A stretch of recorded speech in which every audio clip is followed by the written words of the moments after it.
Welcome back. The president of Ghana, Nana Akufo-Addo, has kicked against the trend of African countries seeking for aid from outside the continent and is instead advocating the promotion of small and medium enterprises to create opportunities. Ms. Akufo-Addo was speaking at the 2018 Tony Elumelu Foundation Entrepreneurship Forum in Lagos, which also had in attendance via teleconference Kenya's President Uhuru Kenyatta. On his part, the founder of Tony Elumelu Foundation, Mr. Tony Elumelu, reaffirmed his belief in what he termed Afri-capitalism, which he says thrives on shared prosperity. Thank you very much. For the fourth year running, the Tony Elumelu Foundation hosts 5,000 young African entrepreneurs at its forum. The foundation has the funding, the 5,000. The forum presents a unique opportunity to generate ideas, forge networks, and bring policymakers and the private sector together in a spirit of robust debate and interaction. The theme for this year, Empowering African Entrepreneurs, demonstrates the Foundation's conviction that Africa's private sector and its entrepreneurs have the potential to transform the African continent. We set out to define the philosophy that underpins what we do at the Foundation, and that philosophy is the philosophy of Afri-capitalism, which is the idea that the African private sector has a role to play and must indeed begin to play its role in helping to transform Africa by investing reasonably long-term and in key sectors that will help to transform our economy and create social wealth and shared prosperity. So, I would like to know if African presidents... The session of the Founders Dialogue allows participants to interact with two African presidents, President Uhuru Kenyatta of Kenya and President Nana Akufo-Addo of Ghana. The goal is to uncover useful insight into the advancement of entrepreneurship in Africa. So that's our responsibility. Run our countries well and provide a framework for the macroeconomies of our countries to work well. I think that we put those things together and encourage the ingenuity, encourage the sense of enterprise, sense of innovation amongst our young people. Then we are, as it were, squaring the circle. That's what I'm trying to do in Ghana. It's therefore time for proper, careful policy making from us in leadership and from investment from you. But it is equally your duty to turn your hands to patient and productive work. One of the major highlights of the event is the launch of Tack, the world's largest digital platform for African entrepreneurs.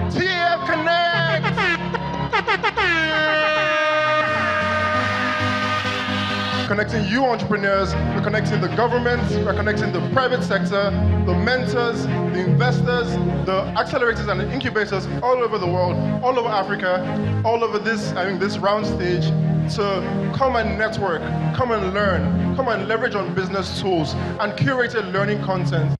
The Tony Elumelu Foundation presents a decade of commitment to support 10,000 African entrepreneurs and startups, and it's open to entrepreneurs from all 54 African countries.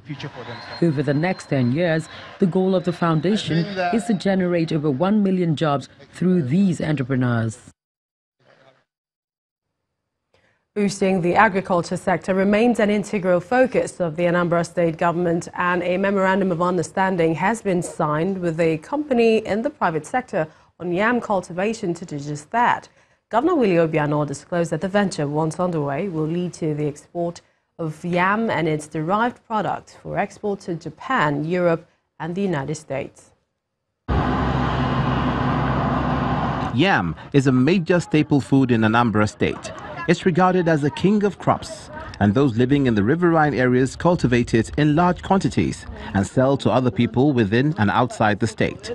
However, the efforts of the local farmers will be complemented in a larger way, as the state government has signed a memorandum of understanding with NKO Farms Limited to not only boost yam production, but also engage in processing and export.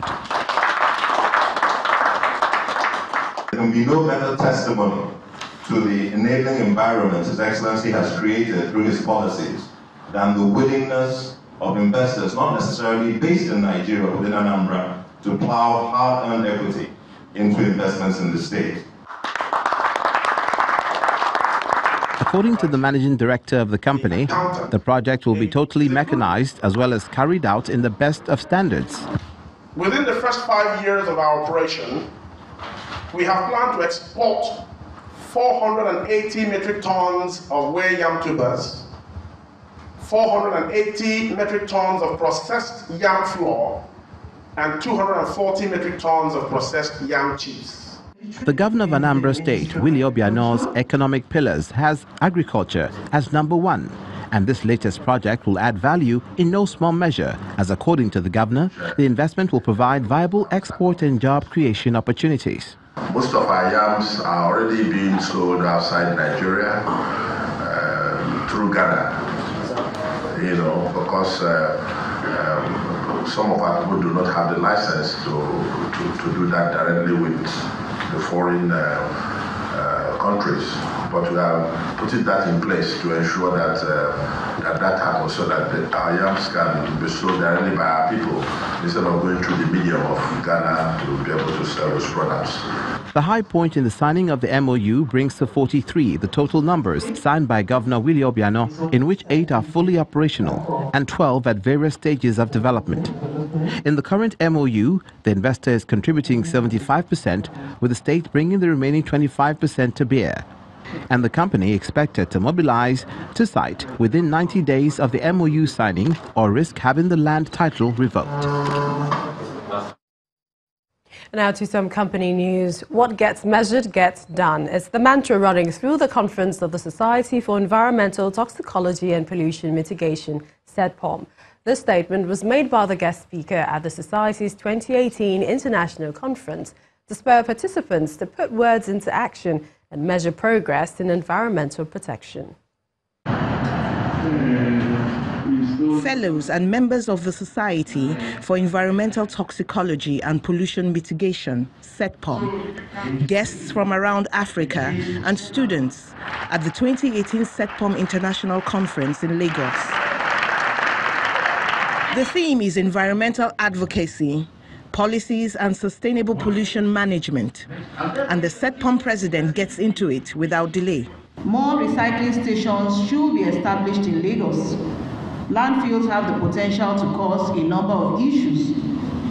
Pollution of the local environment, such as contamination of the groundwater or aquifers, and soil contamination may occur. The guest speaker believes that many times lip service has been paid to environmental protection and is asking for a shift. If you do not include politicians in our quest for change of the environment, we are back to the same story of the economy. And every time a politician is threatened by losing votes, and you only lose votes through economic issues, then the best way is don't worry about the environment, let's keep it quiet. Environment lovers hope that while instilling environment-friendly habits into youths, recommendations at this conference will affect those with power to change policies. One of the best interventions in this regard would be to, of course, urge governments to remove taxes from things that are to be used for environmental mitigation. Most of the research findings will be very useful to governments in order to change people's attitude, particularly in the area of plastic pollution. We also have a project for the primary school students, which we call the Environmental Squad. The Fellows Award is given to some who have excelled in the area of environmental conservation, including a newly instituted Eco Award for the Earthfile program on Channels Television. Secondary school students also get awards for green essay and photo competitions in junior and senior categories. Well, let's bring you some business news now. Here's Anne Lauder.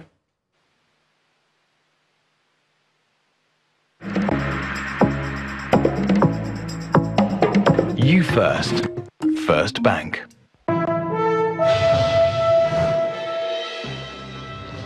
Thank you so much, Millicent, and welcome to Business News. The federal government is set to provide a legal framework for the institutionalization of the public finance management reforms. The Minister of Finance, Mrs. Zainab Ahmed, made this known at the opening of the training of the newly restructured Finance and Accounts Department in ministries, departments and agencies of the federal government in Abuja. She says the ministry has concluded arrangements to present the proposed Public Finance Management Bill 2018 to the Federal Executive Council for approval before presenting it to the National Assembly as an executive bill. The accounting books and other records developed along with this new organizational structure are in line with IPSA's accrual basis of accounting, which was adopted on the 1st of January 2016 for public service financial reporting. It is my opinion that this reorganization will surely promote uniformity and enhance efficiency and effectiveness of the operations of finance and account departments. The roles and responsibilities of finance officers will become not only clearer, but it will also enhance controls and improve our bid to ensure accountability and Leading telecommunications service provider in Nigeria, Airtel, has launched its 4G long-term evolution network in Lagos. According to the managing director and the chief executive officer of Airtel Nigeria, Mr. Segun Ogunsoya, the company is giving its customers the fastest channel to connect with their passion. Brings me great pleasure to officially launch Airtel 4G in Lagos, the commercial nerve center of Nigeria, the center of excellence. Let's have a launch of 4G. From Ibadan, where it was first launched, Airtel 4G network is now in Lagos, the commercial nerve center of Nigeria. Airtel, the smartphone network. Airtel's 4G network is introduced to empower its teeming customers with high data speed to do more with their mobile devices and electronics. The line between being very successful and successful in Lagos can be very thin. It can be a phone call, a WhatsApp message can change the destiny in Lagos. But you must be on a 4G network so that you can receive the message. Either a WhatsApp message or a voice call. Choose the best network in this country. If you have a 4G SIM, a 4G device, and you're on Airtel 4G network, you're going to enjoy the best data experience.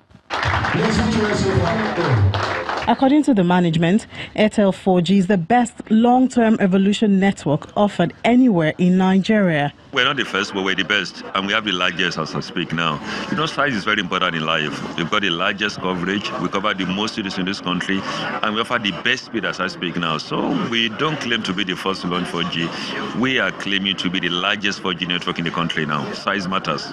We're giving them the best opportunity to connect to their passion. Whether you want to watch a movie, whether you want to download something to do with education, whether you want to do commerce, whatever you want to do, we are giving the fastest channel, the best 4G in the country for you to access whatever your passion is. That's what we're offering. The 4G long-term evolution network is currently running in 60 cities and 16 states across Nigeria. The company is targeting over 100 cities by March 2019. Today's trading session at the Nigerian Stock Exchange has ended with a mild recovery from yesterday's sell-off. Investors are seeking for high-valued stocks. Let's hear more from Kenyatta Shibowale.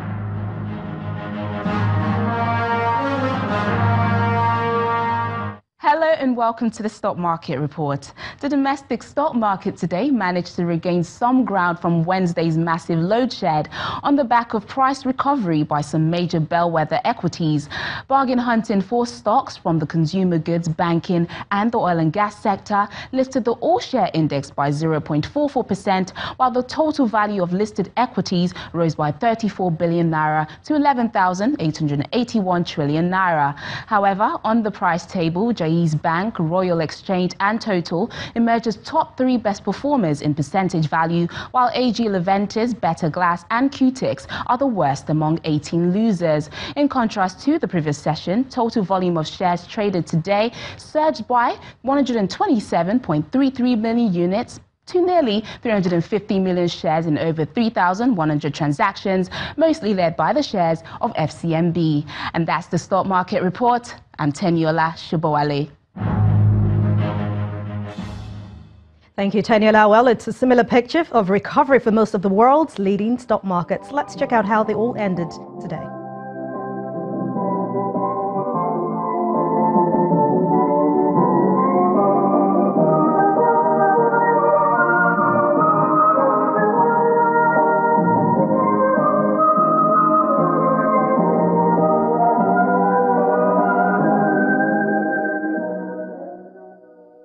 With those numbers, we end business news for tonight. Thank you so much for watching. I'm Anne Onwawodu. It's back to you, Millicent.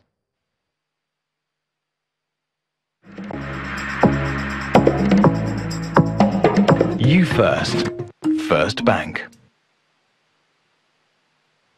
Thank you, Anne. Still ahead on the news at 10, Super Eagles of Nigeria now third in Africa in the latest FIFA ranking following victories in the 2019 Africa Cup of Nations qualifiers. That's in sports news. Please stay with us.